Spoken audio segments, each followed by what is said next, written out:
नमस्कार, मैं हूं सत्यपाल और आप देख रहे हैं CWB हिंदी न्यूज। शक संवत 1946 विक्रम संवत 2081 आज पौष मास के कृष्ण पक्ष की पंचमी तिथि और दिन शुक्रवार है। तदनुसार अंग्रेजी तारीख 20 दिसंबर सन 2024। पंचमी तिथि शुक्रवार सुबह 10:49 तक रहेगी। उसके बाद षष्ठी तिथि प्रारंभ हो जाएगी। सबसे पहले आज की सुर्खियां। हरियाणा के इन महिलाओं के लिए बड़ी खुशखबरी, सरकार देने जा रही है 3 लाख रुपए। आप भी कर सकते हैं ऐसे आवेदन। हरियाणा में गौशालाओं के लिए अच्छी खबर, चारे के लिए दी जाने वाली सब्सिडी राशि में हुई 5 गुना बढ़ोतरी। हरियाणा में क्लर्क के पदों पर निकली भर्ती, लास्ट डेट से पहले जल्द करें अप्लाई। हरियाणा से दिल्ली आवाजाही करने वाले यात्रियों की बढ़ेगी परेशानी, 1 महीने तक रद्द रहेंगी ट्रेनें। किसानों को कीटनाशकों से बचाएगा स्वदेशी कवच, स्वदेशी किसान कवच साबित होगा बड़ा फायदेमंद। हरियाणा की 102 खाप पंचायतों का किसान आंदोलन को समर्थन, 29 दिसंबर को बैठक के बाद होगा बड़ा ऐलान। हरियाणा में स्कूली बच्चों की हो गई मौज, सर्दियों की छुट्टियों को लेकर आया ये बड़ा अपडेट। और करनाल में सड़कों पर उतरी आंगनवाड़ी वर्कर्स, नई पोषण ट्रैकर ऐप का किया विरोध, भाजपा सरकार के खिलाफ की नारेबाजी। और अब खबरें विस्तार से। हरियाणा में शरीक कपकपा देने वाली ठंड पड़ रही है। पर्वतीय इलाकों में हो रही बर्फबारी हरियाणा जैसे मैदानी इलाकों पर अपना असर डाल रही है। हिसार के बालसमंद का न्यूनतम तापमान 1 डिग्री सेल्सियस से भी कम यानी 0.8 डिग्री रिकॉर्ड किया गया। ठंड का आलम यह है कि फसलों पर भी पाला जमा हुआ है। मौसम विभाग का कहना है कि आने वाले दिनों में रात का तापमान और ज्यादा गिर सकता है। मौसम विभाग का मानना है कि 21 और 22 दिसंबर को राज्य में आंशिक तौर पर बादल भी छाए रह सकते हैं। हरियाणा राज्य बाल कल्याण परिषद चंडीगढ़ जिला शाखा रेवाड़ी की तरफ से संचालित खुला आश्रम गृह बावल में विभिन्न पदों पर भर्ती के लिए आवेदन आमंत्रित किए गए हैं। जो भी उम्मीदवार इन पदों के लिए इच्छुक हैं वे अपने आवेदन भेज सकते हैं। आपको बता दें कि भर्ती कॉन्ट्रैक्ट आधार पर होने जा रही है। महिला व पुरुष दोनों वर्गों के उम्मीदवार अपने लिए आवेदन भेज सकते हैं। आउटरीच वर्कर के लिए आवेदक किसी भी मान्यता प्राप्त बोर्ड या संस्थान से 12वीं पास होने चाहिए। कार्य अनुभव वाले उम्मीदवार के लिए अच्छे संचार कौशल का महत्व होगा। वहीं सोशल वर्कर के लिए आवेदक सामाजिक कार्य, समाज या सामाजिक विज्ञान में BA में स्नातक होना चाहिए। कार्य अनुभव वाले उम्मीदवारों को महत्व व आवेदक कंप्यूटर में दक्ष होना चाहिए। आवेदकों को कोई भी आवेदन शुल्क जमा नहीं करना होगा। न्यूनतम आयु 21 वर्ष और अधिकतम आयु 42 वर्ष तय की गई है। आवेदन करने की आखिरी तारीख 24 दिसंबर है। इंटरव्यू की तिथि और स्थान 26 दिसंबर को प्रातः 10 बजे बाल भवन मॉडल टाउन रेवाड़ी रहेगा।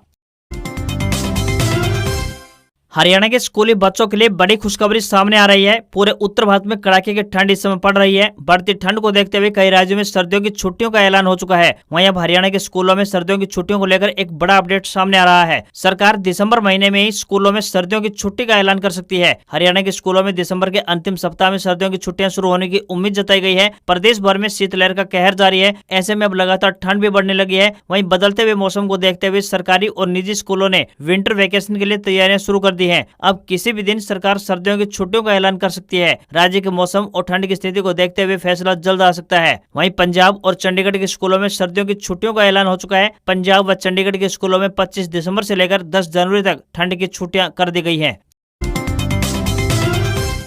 हरियाणा में गौ संरक्षण की दिशा में सूबे की नायब सिंह सैनी सरकार द्वारा लगातार समर्पित प्रयास किए जा रहे हैं। आज प्रदेश के सड़कों और खेतों में आवारा गौवंश एक बड़ी समस्या बन चुके हैं। प्रदेश की बीजेपी सरकार अपने अथक प्रयासों की बदौलत न केवल इस समस्या के समाधान में जुटी हुई है बल्कि गौवंश को एक बेहतर आसरा मिल सके इसको लेकर भी निरंतर प्रयासरत है। राज्य सरकार गौशालाओं के विकास और गौवंश के कल्याण के लिए लगातार बजट भी बढ़ा रही है। इसी कड़ी में सैनी सरकार ने गौवंश देखभाल के तहत गौशालाओं को दिए जाने वाले चारे की दैनिक मात्रा में 5 गुना की बढ़ोतरी कर दी है। सरकार के इस फैसले से बेसहारा गौवंश को संभाल रही गौशालाओं को आर्थिक मदद मिलेगी। एक सरकारी प्रवक्ता ने बताया कि सरकार के फैसले के मुताबिक अब प्रति गाय प्रतिदिन 20 रुपए, नंदी को प्रतिदिन 25 रुपए और बछड़े व बछड़ी को प्रतिदिन 10 रुपए चारा सब्सिडी के तौर पर दिए जाएंगे। इसके लिए 211 करोड़ रुपए की बजट राशि का प्रावधान किया गया है। प्रदेश सरकार का लक्ष्य लोगों में जागरूकता बढ़ाना है ताकि लोग गौवंश को सड़कों पर न छोड़ने की बजाय नजदीकी गौशालाओं तक पहुंचा सके। सरकार बेसहारा गौवंश को रखने वाली गौशालाओं को निरंतर आर्थिक मदद दे रही है।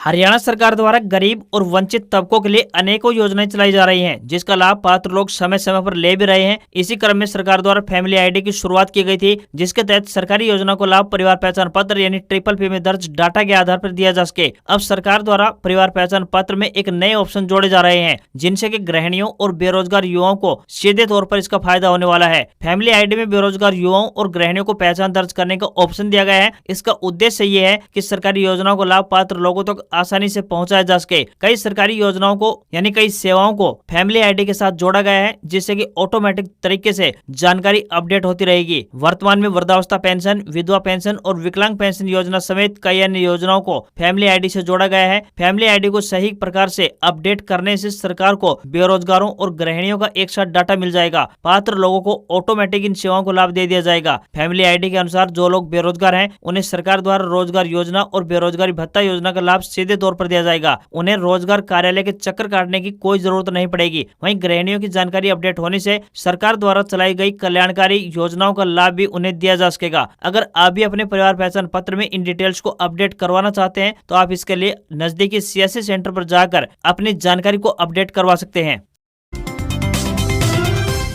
हरियाणा व पंजाब की सीमा में शंभू खनौरी बॉर्डर पर चल रहे किसान आंदोलन के समर्थन में हरियाणा की खाप पंचायतों ने खुलकर साथ आ गई हैं। खापों ने सभी किसान संगठनों को एक मंच पर लेकर आने के लिए जहां अभियान शुरू कर दिया है, तो वहीं आगामी 29 दिसंबर को हिसार में महापंचायत करने का भी ऐलान किया गया है। इसी महापंचायत में आगामी रणनीति बनाई जाएगी और उसका ऐलान किया जाएगा। हरियाणा की 102 खापों द्वारा बनाई गई 11 सदस्यीय टीम ने वीरवार को चंडीगढ़ प्रेस क्लब में एक बैठक के बाद ये फैसला लिया है। आगामी 29 दिसंबर को हिसार के बास गाँव में महापंचायत का ऐलान करते हुए खाप नेताओं ने कहा कि महापंचायत में सभी 102 खापों और किसान संगठनों को बुलाया जा रहा है। इसको सफल बनाने के लिए जनसंपर्क अभियान भी चलाया जा रहा है। खाप प्रतिनिधियों ने बताया कि किसान नेता डल्लेवाल के साथ अगर कुछ भी होता है तो इसके लिए सरकार जिम्मेदार होगी। किसान शांतिपूर्वक तरीके से दिल्ली जाने के लिए तैयार हैं, इसलिए उनको आगे जाने दिया जाए। वहीं पंजाब हरियाणा की सीमा पर खनौरी बॉर्डर पर आमरण अनशन पर बैठे किसान नेता जगजीत सिंह डल्लेवाल की हालत नाजुक बनी हुई है। अनशन के 24वें दिन वीरवार दोपहर को डल्लेवाल बेहोश हो गए और उन्हें उल्टियां भी हुई। लगभग 10 मिनट तक वे बेसुध रहे। देश भर के किसानों के लिए एक अच्छी खबर सामने आई है। देश के किसानों को कीटनाशकों से बचाने के लिए पहले स्वदेशी किसान कवच को लॉन्च कर दिया गया है। मंगलवार को नई दिल्ली में आयोजित एक कार्यक्रम में केंद्रीय मंत्री डॉक्टर जितेंद्र सिंह ने सूती कपड़े से बने इस कवच को लॉन्च किया। इसे बनाने में एक ऐसे अणु का इस्तेमाल किया गया है जो संपर्क में आते ही कीटनाशकों को निष्क्रिय करने में सक्षम है। मिली जानकारी के अनुसार बता दें कि वैज्ञानिकों ने किसान कवच के लिए इस खास किस्म के कपड़े की खोज की है। इस कपड़े पर एक वैज्ञानिक अध्ययन भी हुआ है जिसे नेचर कम्युनिकेशंस जर्नल में प्रकाशित किया गया है। इस कपड़े का असर जानने के लिए वैज्ञानिकों ने 10 चूहों पर अध्ययन किया। इसमें पाया गया कि इसे पहनने से किसानों के लिए कीटनाशक से संबंधित स्वास्थ्य समस्याओं का जोखिम काफी कम हो सकता है। इसलिए वैज्ञानिकों ने इसे किसान कवच का नाम दिया है। किसान अक्सर फसलों पर छिड़काव करते समय कीटनाशकों के संपर्क में आते हैं। इनमें ऐसे रसायन होते हैं जिनके संपर्क में आने से इंसान को कई तरह की परेशानियां हो सकती हैं। इससे बुखार, मांसपेशियों में दर्द, उल्टी, सांस लेने में समस्या, कंपन के अलावा कुछ मामलों में दृष्टि हानि भी हो सकती है। देश में हर साल करोड़ों किसानों के इससे प्रभावित होने का जोखिम बना रहता है। वर्तमान में किसानों को नुकसान पहुंचाने से पहले कीटनाशकों को बेअसर करने की कोई तकनीक उपलब्ध नहीं थी, लेकिन अब ये स्वदेशी किसान कवच इस क्षेत्र में बड़ा फायदेमंद और कारगर साबित होगा। हरियाणा सरकार द्वारा राज्य के नागरिकों को राहत प्रदान करने के लिए अनेक योजनाएं चलाई जा रही हैं, जिनका लाभ वंचित तबके के लोग भी ले रहे हैं। इसी क्रम में अब विधवा महिलाओं को आत्मनिर्भर बनाने की दिशा में सरकार द्वारा एक नई योजना की शुरुआत की गई है। इसके तहत प्रदेश की विधवा महिलाओं को 3 लाख रुपए तक का लोन दिया जा रहा है। इसकी सहायता से वे आर्थिक रूप से सक्षम होंगी और अपने परिवार को भी सहारा दे पाएंगी। इस योजना का उद्देश्य महिलाओं को स्वरोजगार के प्रति जागरूक करना है। प्रदेश की वह महिलाएं जिनकी सालाना आय 3 लाख रुपए से कम है और जिनकी उम्र 18 से 60 साल के बीच है, वह इस योजना का लाभ उठा सकती हैं। योजना के तहत लिए गए लोन का ब्याज का भुगतान हरियाणा महिला विकास निगम द्वारा सब्सिडी के तौर पर दिया जाएगा। इस योजना के तहत दी जाने वाली सब्सिडी 50,000 रुपए तक की होगी, जो कि 3 साल तक के लिए मान्य होगी। महिलाएं लोन लेकर बुटीक, सिलाई कढ़ाई, ऑटो रिक्शा, मसाला, अचार या फिर अन्य प्रकार की बिजनेस की शुरुआत कर सकती हैं। खास बात यह है कि इन बिजनेस को शुरू करने के लिए सरकार द्वारा प्रशिक्षण भी दिया जाएगा, ताकि महिलाएं प्रशिक्षण प्राप्त कर अपने कारोबार को स्थापित कर पाएं। जो महिलाएं इस योजना का लाभ उठाना चाहते हैं, अपने जिले की महिला विकास निगम के ऑफिस में संपर्क कर सकती हैं।